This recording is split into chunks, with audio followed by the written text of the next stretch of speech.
සමනල්ලු ගැන විශේෂයෙන් හොයන කෙනෙකුට බලා ගන්න පුළුවන්.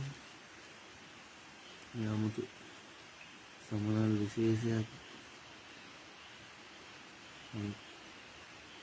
කවදාවත් දැකලා නැහැ. ඒක නිසා වීඩියෝ කරන්නේ. කොළ පාටයි. මේ පියාට තද කොළ පාටක් තියෙනවා. සාමාන්‍යයෙන් මේ පේන පාටම තමයි අනුද ගෙඩියට වහල් තියෙන්නේ. එතකොට කොඩි දෙකක් තියෙනවා.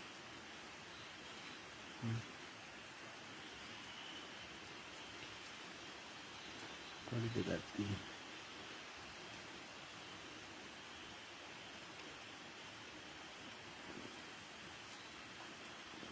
එතකොට ඇස්සම